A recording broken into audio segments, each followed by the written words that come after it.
चलो विद्यार्थी मित्रों बधाने जय स्वामीनारायण। હવે આપણે આગળ જઈએ તો છેલ્લે આપણે ગતિકીય ઈએમએફ વિશે માહિતી મેળવી। જ્યારે કોઈ વાહકની ગતિને કારણે બંધ પરિપથ કે વાહકની ગોચરમાં પ્રેરિત ઈએમએફ ઉદ્ભવે છે ત્યારે એવા પ્રેરિત ઈએમએફ ને ગતિકીય ઈએમએફ કહેવાય। બરાબર। તો ગતિકીય મેળવવા માટે આપણે સળિયાનું ઉદાહરણ આપણે લીધું। જ્યારે વાહક સળિયો બી તીવ્રતાના ચુંબકીય ક્ષેત્રમાં યુ આકારની લંબચોરસ ફ્રેમ ઉપર v જેટલા અચળ વેગથી ગતિ કરે છે ત્યારે તેમાં પ્રેરિત થતું ઈએમએફ એ તો -52 લાલ એટલે E પ્રેરિત ઈએમએફ E -BL એ આપણે મેળવ્યું। બરાબર। હવે આપણે એમાં થોડાક આગળ જઈએ। બરાબર। તો આ પ્રશ્ન છે કે લંબચોરસ ફ્રેમમાં વિદ્યુતભાર ની ગતિને કારણે લાગતું લોરેન્ટ્ઝ બળ વિદ્યુતભારની ગતિને લીધે લાગતું અથવા ઉદ્ભવતું લોરેન્ટ્ઝ બળ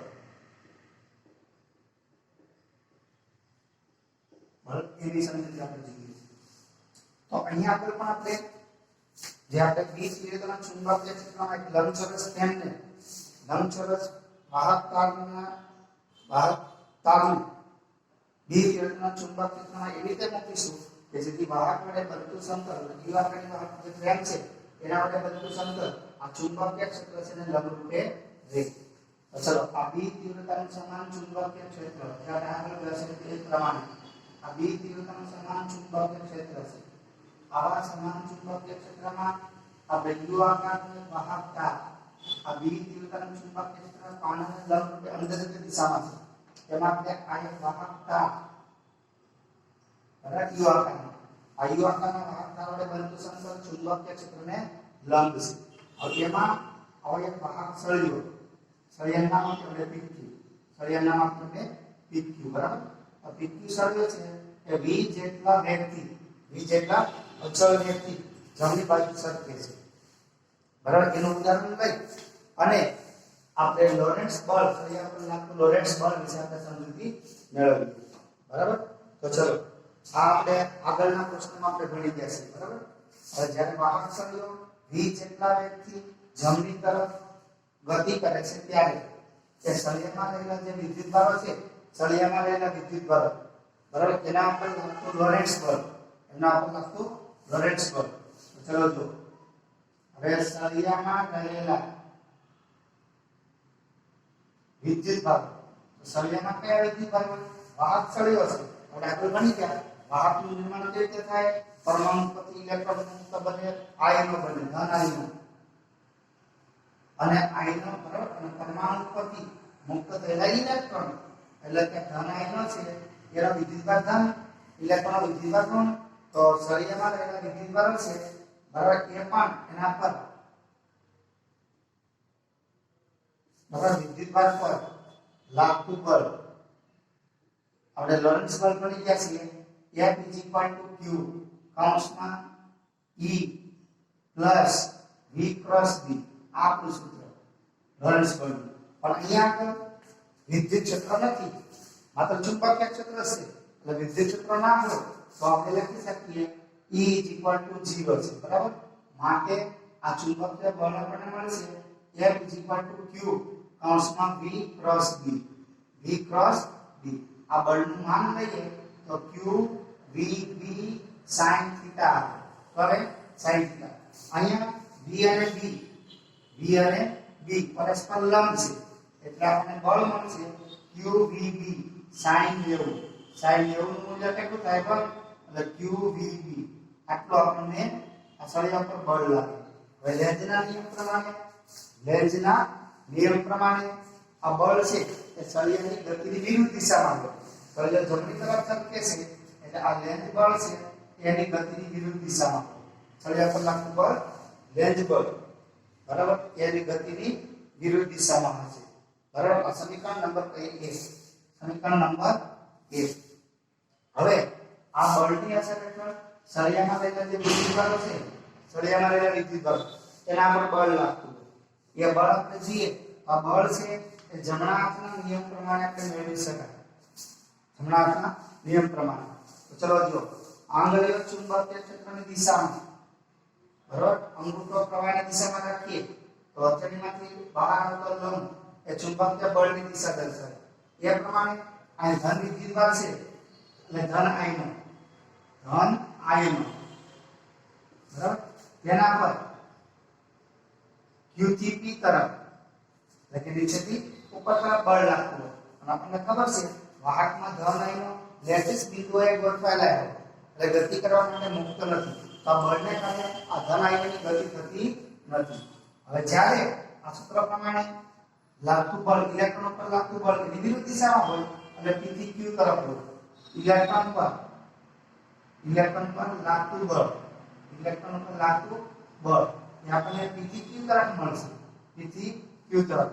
અને આપણને ખબર છે ઇલેક્ટ્રોન તો ગતિ કરવા માટે મુક્ત છે, એટલે ઇલેક્ટ્રોન છે, આ ઇલેક્ટ્રોન ઋણ છેડા પાસે જમા થાય છે, ઇલેક્ટ્રોન Q પાસે જમા થાય છે. જમા થતા તે ઋણ ધ્રુવ બને છે, કેવા ઋણ વિદ્યુતભાર બને છે. જ્યારે P આગળથી ઇલેક્ટ્રોન દૂર થાય છે તેથી P પાસે ધન વિદ્યુતભાર ખુલ્લો બને છે. P પાસે ધન વિદ્યુતભાર ખુલ્લો બને છે, માટે તે ધન ધ્રુવ તરીકે વર્તે છે.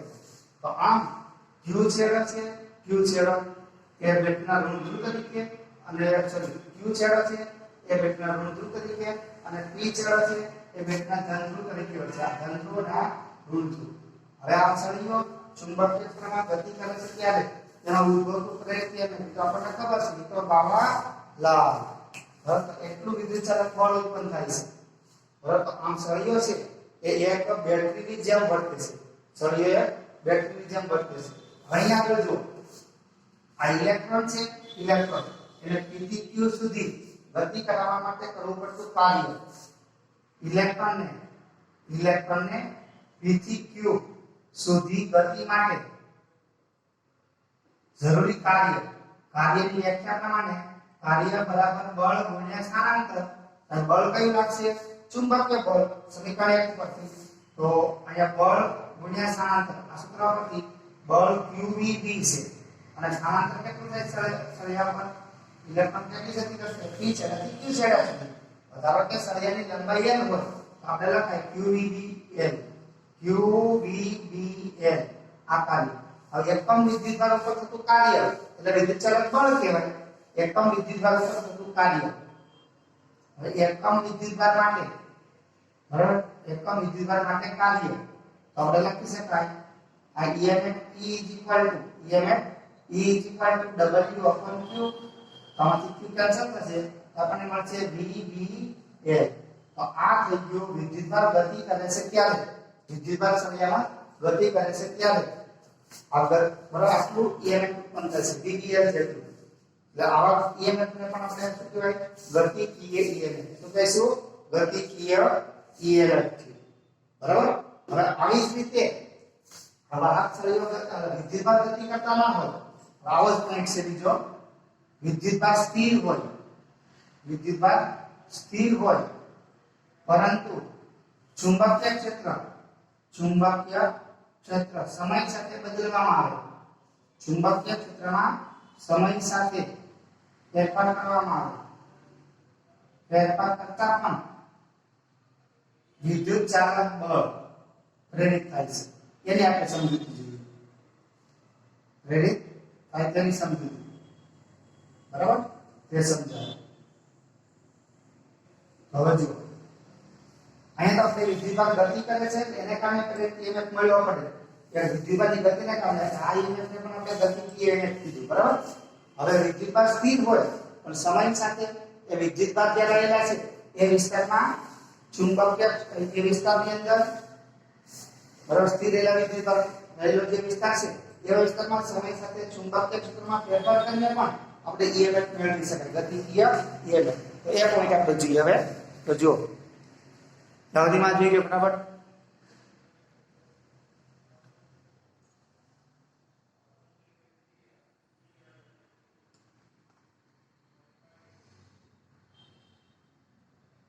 ચલો, બરાબર.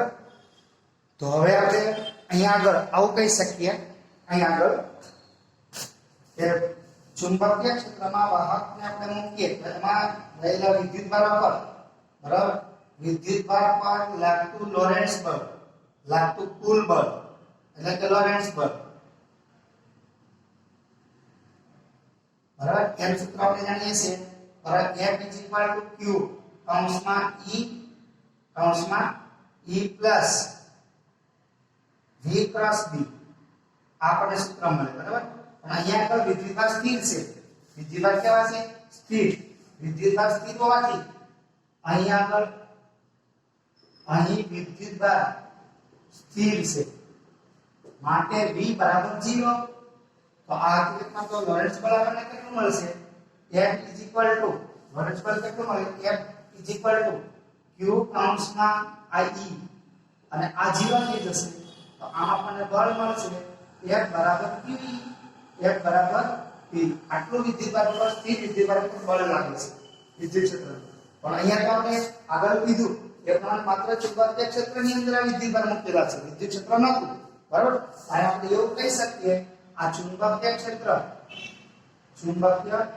ક્ષેત્ર બદલાતું હતું આ બદલાતું ચુંબકીય ક્ષેત્ર છે એ વિદ્યુત ક્ષેત્ર ઉત્પન્ન કરે છે વિદ્યુત ક્ષેત્ર ઉત્પન્ન કરે છે તેમ ધારી શકાય અથવા તેમ ગણી શકાય જો એવી રીતે આપણે ગણીએ કે બદલાતું જતું ચુંબકીય ક્ષેત્ર એ વિદ્યુત ક્ષેત્ર ઉત્પન્ન કરે છે અને આવા વિદ્યુત ક્ષેત્રની અંદર વિદ્યુતભાર સ્થિર હોય કે ગતિ કરતો હોય અને આ વિદ્યુત ક્ષેત્રનું બળ લાગતું હોય બરાબર આવું ધારીએ તો આપણે કહી શકીએ બરાબર હવે આ વિદ્યુતભાર છે સ્થિર હોય કે ગતિ કરતા હોય તો ચુંબકીય ક્ષેત્રનો એના પર બળ તો લાગતું જ હોય એવું આપણે આગળ ભણી ગયા છીએ બરાબર તો અહીંયા આગળ આ વિદ્યુત ક્ષેત્ર છે એ પણ ચુંબકીય ક્ષેત્ર સમય સાથે જે પ્રમાણે બદલે એ પ્રમાણે વિદ્યુત ક્ષેત્ર છે એ પણ સમય સાથે બદલાતું આપણે ગણી શકીએ અને આવું બદલાતું જતું વિદ્યુત ક્ષેત્ર એ વિદ્યુતભાર પર બળ લગાડે છે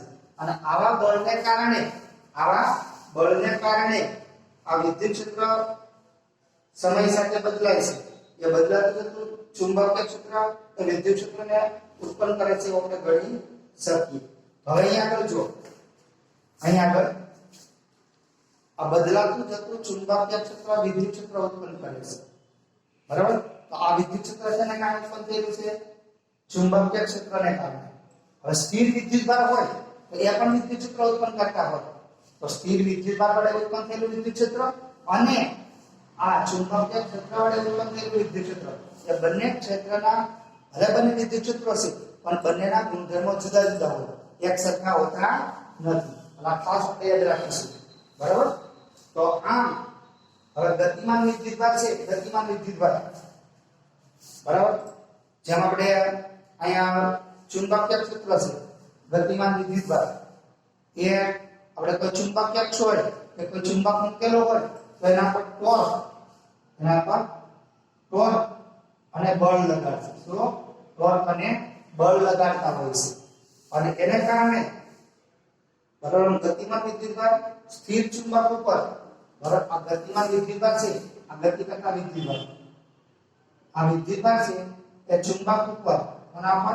ચુંબક ઉપર બળ અને ટોર્ક લગાડતા હોય એનાથી ઉલટું ચુંબક છે આ ચુંબક એ પણ ગતિમાન વિદ્યુતભાર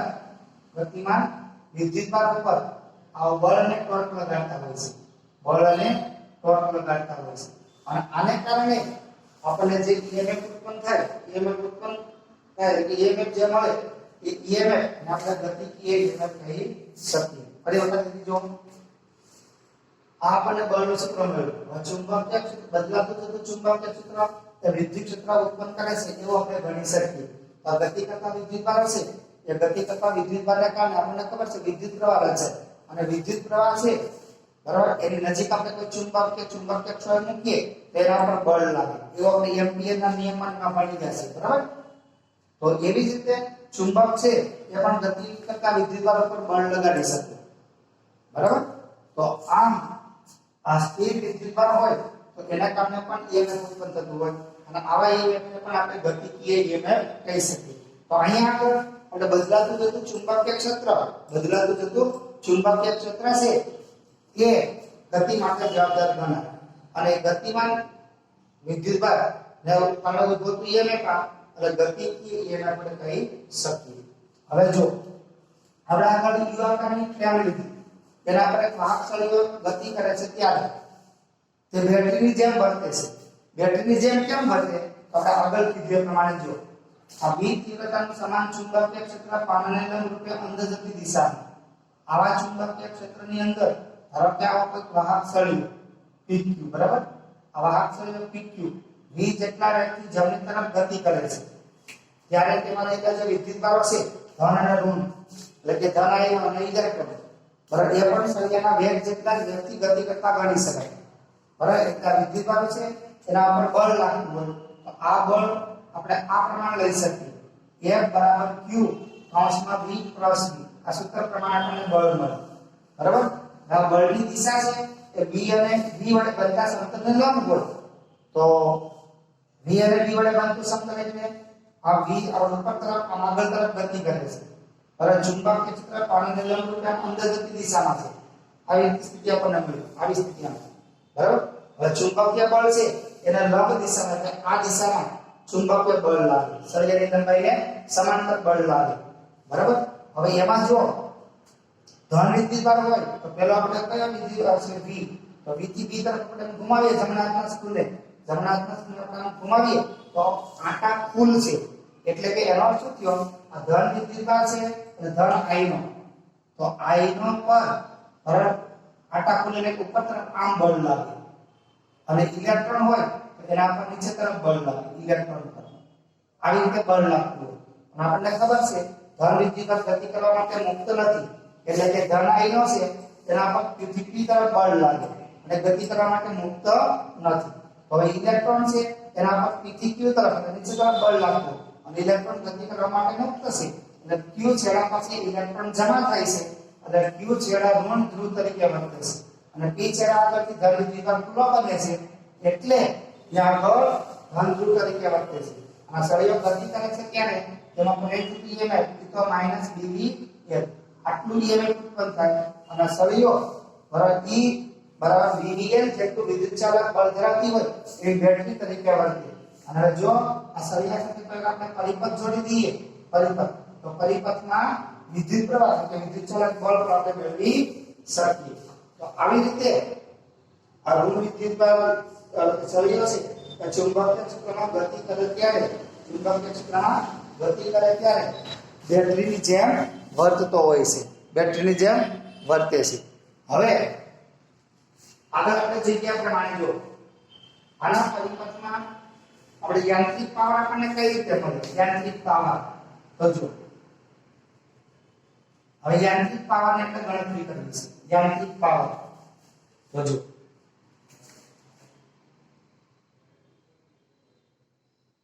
યાંત્રિક પાવર એને P વડે દર્શાવાય બરાબર. કોઈ પણ પાવર ને P વડે દર્શાવાય. આપણે યુ આકારની લંબચોરસ ફ્રેમ બરાબર એમાં એક સળિયો આપણો PQ બરાબર V જેટલા વેગથી ગતિ કરે છે ત્યારે એની ગતિની વિરુદ્ધ દિશામાં લેન્સ બળ લાગતું હોય લેન્સ બળનું સૂત્ર ને આપણે મેળવીએ બરાબર એના પરથી આપણને મળશે. તો ચલો આગળ ભણી ગયા આપણે ધારો કે સળિયો છે સળિયા PQ નો અવરોધ ધારો કે R છે. હવે સળિયો ચુંબકીય ક્ષેત્રમાં ગતિ કરે છે ત્યારે આ P છેડો ધન અને Q છેડો ઋણ બને છે. આ બેટરી છે. હવે પરિપથમાં વિદ્યુત પ્રવાહ આપણને આ દિશામાં મળે છે. વિદ્યુત પ્રવાહ પરિપથમાં આ વિદ્યુત પ્રવાહ આપણને આ દિશામાં મળે. તો હવે સળિયાનો અવરોધ R હોય તો આપણે ઓહમના નિયમ પ્રમાણે પરિપથમાં પ્રેરિત થતું EMF ઓહમના નિયમ પ્રમાણે બરાબર પરિપથમાં રચાતો વિદ્યુત પ્રવાહ I બરાબર આપણે લખાય E/R ઓહમનો નિયમ હવે આપણને ખબર છે સળિયામાં પ્રેરિત EMF કેટલું હોય VVL જેટલું તો આમ આપણને પરિપથમાં પ્રવાહ મળ્યો I બરાબર VVL. હવે આ પ્રવાહને કારણે આટલો આપણને પ્રવાહ મળે છે. હવે આટલો પ્રવાહ ધરાવતો વિદ્યુત પ્રવાહ ધારિત વાહક તાર એ ચુંબકીય ક્ષેત્રમાં ગણાય. તેના આપણને લાગતું ચુંબકીય બળ એ પણ આપણે સૂત્ર જાણીએ છીએ F is equal to IL cross B. IL cross B. આ સૂત્ર પ્રમાણે બળ લાગતું હોય તો ચલો I ની કિંમત આપણે અહીં મૂકી આ બંને પરસ્પર લંબ છે એટલે θ બરાબર કેટલા આવશે π/2 θ બરાબર π/2 હોય θ બરાબર π/2 હોય તો આપણને ચુંબકીય બળ મળે ચુંબકીય બળ F બરાબર B law B I L હવે આ ચુંબકીય બળ છે એ ચુંબકીય બળની અંદર આપણે કિંમત મૂકી દો ચલો B I ની કિંમત મૂકી L M ના બરાબર I બરાબર કેટલા છે તો B B L upon R અને B બે વખત આવશે એટલે B સ્ક્વેર L બે વખત આવે L સ્ક્વેર બરાબર જો B બે વખત L બે વખત આ V M ના એના છેદમાં R તો આટલું આ ચુંબકીય બળ લાગતું હોય ગતિની વિરુદ્ધ દિશામાં હવે આ ગતિની વિરુદ્ધ દિશામાં જ્યાં બળ લાગે છે બરાબર તો આ બળને કારણે આ જે સળિયો છે એને ડ્રિફ્ટ વેગ મળે છે શું ડ્રિફ્ટ વેગ તો આ બળની અસર હેઠળ આપણે યાંત્રિક પાવર હવે સળિયાની વિરુદ્ધ દિશામાં બળ લાગે છે સળિયાની ગતિ આપણે ચાલુ રાખવી હોય તો આપણે કંઈક કાર્ય કરવું પડે એકમ સમયમાં થતું કાર્ય એટલે પાવર યાંત્રિક પાવરનું આપણે સૂત્ર લખીએ તો આપણે આગળ ભણીશું આપણે આ યાંત્રિક પાવરનું સૂત્ર છે બળ ગુણ્યા વેગ બળનું સૂત્ર આપણને ખબર છે બળનું સૂત્ર આપણને ખબર છે બરાબર v2L2 V upon R અને બાજુમાં V તો આપણને મળશે v2L2 V2 upon R આટલો યાંત્રિક પાવર ખર્ચાતો હોય આ ખર્ચાયેલો યાંત્રિક પાવર છે એ વિદ્યુત પાવરની અંદર રૂપાંતરણ પામે છે તો વિદ્યુત પાવરનું સૂત્ર છે પાવર P = EI તો E એટલે આ BVL અને I એટલે આગળ આપણે લખેલું છે પ્રવાહનું સૂત્ર જો BVL upon R હવે જો ગુણાકાર ઉપર બધા પદ બે વખત છે તો B2 L2 upon R અને કોઈ નંબર 2 તો આ પાવર છે આ યાંત્રિક પાવર અને આ વિદ્યુત પાવર તો આમ યાંત્રિક પાવર જેટલો ખર્ચાય એટલો જ આપણને વિદ્યુત પાવર મળતો હોય છે એટલે કે અહીંયા પણ ઊર્જા સંરક્ષણના નિયમનો પાલન થાય છે બરાબર તો અહીં સુધી આપણે બોલો જય સ્વામિનારાયણ